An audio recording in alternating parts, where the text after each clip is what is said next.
14টি দলের অংশগ্রহণের মধ্য দিয়ে অত্যন্ত উচ্চাসার আনন্দঘন পরিবেশে পূর্ব লন্ডনের মালবারি স্পোর্টস হলে অনুষ্ঠিত হল অ্যাকাউন্ট্যান্টস ক্লাব ইউকের ব্যাডমিন্টন টুর্নামেন্ট 2024।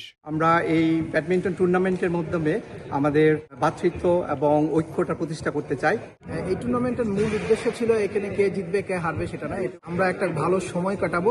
ক্লাবের ক্রীড়া ও সংস্কৃতি সম্পাদক মুতালিব মিয়ার সমন্বয়ে অনুষ্ঠিত টুর্নামেন্টের সহযোগিতায় ছিলেন সাধারণ সম্পাদক এনাম খান, যুগ্ম সম্পাদক আশরাফ তালাশ, কোষাধ্যক্ষ আশরাফ পারভেজ, আহসান সৈকত, আবু সাজ্জাদ, আলাউদ্দিন, মোহাম্মদ আলী, কায়কুবাদ ভুইয়া, গুলাম উদ্দিন ও অনেকে। আজকের এই গেমটার মাধ্যমে আমরা বুঝিয়ে দিলাম আমরা শুধু বোরিং নাম্বার নিয়ে ব্যস্ত থাকি না, অ্যাকাউন্টেন্টরা খেলাধুলা এবং অন্যান্য জিনিস নিয়েও আমরা পারদর্শী। আমাদের এই ব্যাডমিন্টন টুর্নামেন্টের মূল উদ্দেশ্য ছিল আমাদের অ্যাকাউন্টেন্টদের মধ্যে একটা বন্ড তৈরি করা। আসলে আজকে আমরা এই আয়োজনটা করছি সবাই যেন একসাথে একটা দিন উদযাপন করতে পারি। ফাইনাল ম্যাচে ইউসুফ আলী ও আসকর আলী জুটি চ্যাম্পিয়ন এবং মীর জুলহাস ও রাফি ভুইয়া জুটি রানার্স আপ হন। অ্যাকাউন্টেন্ট ক্লাসের চ্যাম্পিয়নশিপ আসলে এটা আমরা খেলছি শুধু ফান করার জন্যই। আমাদের খুবই ভালো লেগেছে, কারণ আমরা যে অ্যাকাউন্টেন্টরা যে ব্যাডমিন্টন খেলতে পারি, শুধু অ্যাকাউন্টেন্সি না।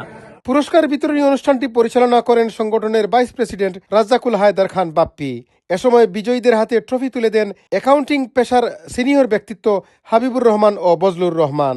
Accountant that they have assembled together, it brings them together for a greater good of the society. আজকে যে ব্যাডমিন্টন টুর্নামেন্ট অনুষ্ঠিত হলো, এর মাধ্যমে আমরা প্রমাণ করেছি যে শুধু কাজে ব্যস্ত না, আমরা আমাদের স্পোর্টস এবং রিক্রিয়েশন সেখানে আমরা সমানভাবে পারদর্শী। পুরস্কার বিতরণী অনুষ্ঠানে আয়োজকরা বলেন, শুধু পেশাগত কর্মদক্ষতা নয়, শরীর ও স্বাস্থ্য সচেতনতায় বিশেষ ভূমিকা রাখছে ক্লাবটি। পরিশেষে স্থানীয় একটি রেস্তোরাঁয় নৈশভোজে মিলিত হয়ে গান ও আড্ডায় মেতে ওঠেন ক্লাবের সদস্যরা।